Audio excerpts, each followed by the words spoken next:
क्या सिर्फ 5,000 per month की एसआईपी से कोई 1 करोड़ का फंड क्रिएट कर सकता है? सुना तो होगा, बट सच में कैसा होता है? क्या ये पॉसिबल है? क्या ये सिर्फ एक मार्केटिंग गिमिक है या रियल इन्वेस्टर ने ऐसा सच में किया है? इस वीडियो में हम ऐसे 3 इन्वेस्टर्स की कहानी नहीं, स्ट्रैटेजी समझेंगे जिन्होंने 5,000 पर मंथ से अपना 1 करोड़ का गोल अचीव किया है। ये कोई शॉर्टकट नहीं, ये है रियल टेस्टेड और स्मार्ट फाइनेंशियल प्लानिंग का नतीजा। और आप भी अगर 5,000 की एसआईपी करते हो या करने का सोच रहे हो तो ये वीडियो आपकी सोच बदल देगा। एसआईपी स्टार्ट तो सब करते हैं, बट स्टिल बहुत लोग फेल हो जाते हैं। ऐसा क्यों? क्योंकि उसमें बहुत सी प्रॉब्लम आती है। तो प्रॉब्लम नंबर 1 है, एसआईपी स्टार्ट करते हैं पर कंटिन्यू नहीं रखते। हर तीसरा इन्वेस्टर एसआईपी स्टार्ट करता है पर 2-3 साल के बीच बंद कर देता है। इसके रीजंस क्या है? मार्केट गिर गया तो उसे डर लगता है, दूसरा रिटर्न स्लो लगता है, तीसरा कोई और इमरजेंसी आ जाती है। इसका रिजल्ट क्या होता है? कंपाउंडिंग का मैजिक कभी स्टार्ट ही नहीं हो पाता। एसआईपी शॉर्ट टर्म नहीं, लॉन्ग टर्म का गेम है। प्रॉब्लम नंबर 2 है गलत फंड सिलेक्शन। कई लोग रैंडम यूट्यूब वीडियोस देखकर हाई रिस्क स्मॉल कैप या थीमेटिक फंड में इन्वेस्ट करते हैं। गोल 5 साल का है और फंड 10 साल का पेशेंस मांगता है। रिजल्ट या तो लॉस होता है या रिटर्न 0 के बराबर। एसआईपी करना सिर्फ स्टार्ट करना नहीं होता, फंड चूज़ करना भी इक्वली इम्पॉर्टेंट होता है। प्रॉब्लम नंबर 3 है एसआईपी स्टेप अप नहीं करना। इन्फ्लेशन बढ़ता है, सैलरी बढ़ती है, लेकिन एसआईपी वही 5,000 रहती है।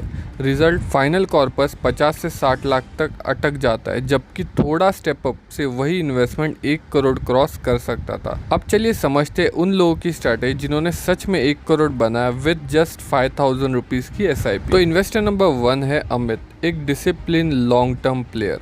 अमित ने एसआईपी स्टार्ट की थी 2010 में। मंथली अमाउंट था 5,000।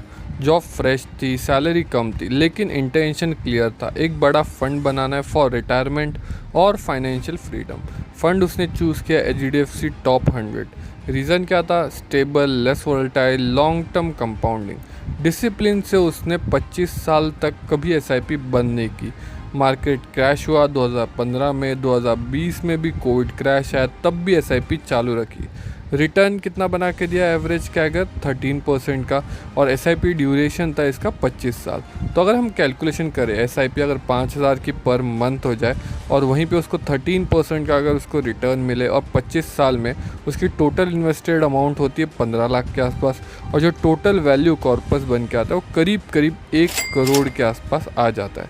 अब की टेकअवेज क्या है इसमें? Discipline is the bridge between SIP और करोड़ क्लब। अगर आपने एक बार एसआईपी शुरू की है तो उसे ब्रेक ना करें। इवन मार्केट गिरने पर भी पैसा डालते रहो, यही है सबसे बड़ी स्ट्रैटेजी। इन्वेस्टर 2 है रीनू। रीनू ने अपनी एसआईपी स्टार्ट की थी 2012 में, जब उसकी सैलरी थी 25,000 रुपये। एसआईपी अमाउंट था 5,000 पर मंथ, लेकिन हर साल सैलरी बढ़ने के साथ उन्होंने एसआईपी अमाउंट भी 10% से इंक्रीज़ कर दी। इसे कहते हैं स्टेप अप एसआईपी। इसमें उसने फ़ंड चूज़ किया था Parag Parikh flexi cap fund. Reason था flexibility in large plus mid plus foreign stocks. अब इसमें इन्होंने स्ट्रैटेजी कौन सी अपनाई थी? 5,000 पर मंथ ये एसआईपी करती थी।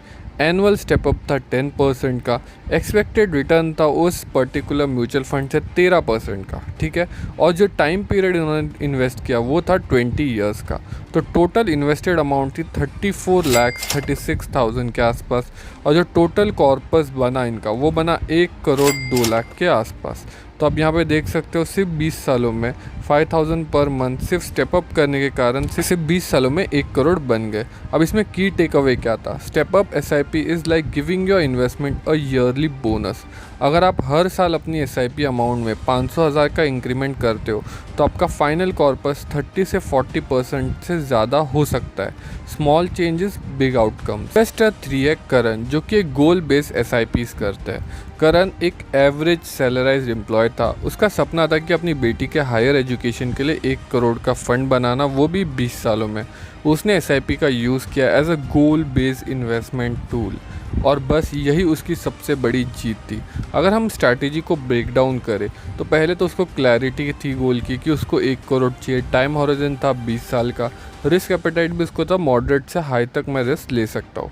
उसने फ़ंड चूज़ किया एक्सेस ग्रोथ अपॉर्चुनिटी फ़ंड। क्यों? क्योंकि उसमें डाइवर्सिफिकेशन था, लॉन्ग टर्म कैपिटल एप्रिसिएशन भी था। एसआईपी अमाउंट वही उसने 5,000 से चालू किया और स्टेप अप स्पेशली 10% का ईयरली रखा। कभी भी एसआईपी ब्रेक नहीं की। जब भी मार्केट क्रैश हुआ उसने और एक्स्ट्रा लमसम इन्वेस्ट किया। उसने इस गोल को नॉन नेगोशिएबल बना दिया, जैसे घर का ईएमआई। और रिजल्ट क्या था? 20 सालों बाद जो इसने एसआईपी 5,000 पर मंथ से की थी, प्लस जिसने उसने 10% एसआईपी की थी, अगर उसका कैगर रिटर्न वही हम देखें कि 13% का रहा उस पर्टिकुलर फंड से, तो 20 सालों में उसका इन्वेस्टर अमाउंट था 34 लाख का, और जो उसका टोटल कॉर्पस बना वो बन गया 1 करोड़ का। की लर्निंग क्या थी? When SIP has a goal it becomes unstoppable. Karan ने मार्केट के अप्स एंड डाउन्स को इग्नोर किया, क्योंकि उसके लिए ये इन्वेस्टमेंट एक इमोशनल कमिटमेंट था, अपनी बेटी के फ्यूचर का सवाल था। अब मैं तुम्हें देने वाला बोनस टिप्स जो कि तुम्हारे एसआईपी के जो इम्पैक्ट को मल्टीप्लाई कर सकती है। तो टिप नंबर 1 है स्टेप अप एसआईपी अर्ली कर लेना। अगर आप स्टार्टिंग में हर साल 10% का इंक्रीज रखते हो तो आपका 1 करोड़ बनने का जो टाइम पीरियड है 2 से 3 साल तक रिड्यूस हो सकता है। एग्जाम्पल, विदाउट स्टेप अप आपको 5,000 per month for 20 years eight 12% आपको 50 लाख तक पहुंचा देगा। But with step up 5,000 per month plus 10% step up 88 या 90 लैक्स तक आप उसी टाइम पीरियड में पहुंच सकते हो। दूसरा, अवॉइड फ्रीक्वेंट फंड स्विचिंग। हर साल फंड स्विच करने से पोर्टफोलियो डिस्टर्ब होता है। हर फंड को कम से कम 5 साल का वक्त दो। तीसरा है use market crash as an opportunity. जब मार्केट गिरता है एसआईपी का एवरेज कॉस्ट कम होता है, उस वक्त और इन्वेस्ट करने से रिटर्न और बेटर हो जाता है। एग्जाम्पल, कोविड क्रैश के टाइम पर एसआईपी इन्वेस्टर ने 18 से 20% का कैगर इंजॉय किया over 5 years because of cost averaging. चौथा, choose direct plans. Direct plan में एक्सपेंस रेशियो कम होता है। ओवर 15 टू 20 ईयर्स ये 5 से 10 लाख का डिफरेंस क्रिएट करता है। पांचवा, रीबैलेंसिंग एवरी 5 ईयर। अगर आपका फंड अंडर परफॉर्म कर रहा है मोर देन 5 ईयर्स, तभी कंसिडर करना स्विच या रीबैलेंसिंग का। हर डिप के बाद पैनिक में स्विच मत करना।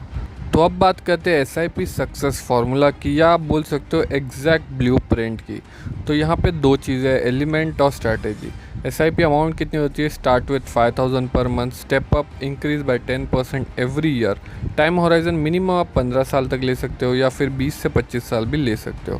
Fund type large and mid cap / flexi caps और index fund. Direct versus regular, तो choose direct for lower cost, ठीक है, एक्सपेंस रेशियो कम होता है। SIP continuity, never stop SIP even in market fall. Market crash, use for extra lump sum investing. जब भी market crash हो एक्स्ट्रा इन्वेस्ट कर दो। Goal clarity, attach SIP to one long term goal. Review frequency, every 12 month, not daily और monthly. 12 month के बाद भी switch मत करो, 5 साल का टाइम पीरियड दो, उसके बाद स्विच करना। 3 लोगों ने 3 अलग स्ट्रैटेजीज यूज़ की। Amit discipline, Renu step up, Karan goal based SIP। आप इनमें से किसी भी एक या सबको मिला के अपना 1 करोड़ का टारगेट अचीव कर सकते हो। आपका SIP जर्नी बोरिंग हो सकता है, लेकिन इसका रिज़ल्ट धमाकेदार होगा। अगर वीडियो पसंद आए तो वीडियो को लाइक करो, शेयर करो और नीचे कमेंट करके बताओ कि आप कौन सी स्ट्रैटेजी को फॉलो करने वाले हो। और हाँ, अब 5,000 में भी करोड़पति बनना पॉसिबल है। बस स्मार्टली, पेशेंटली और कंसिस्टेंटली इन्वेस्ट करते रहो।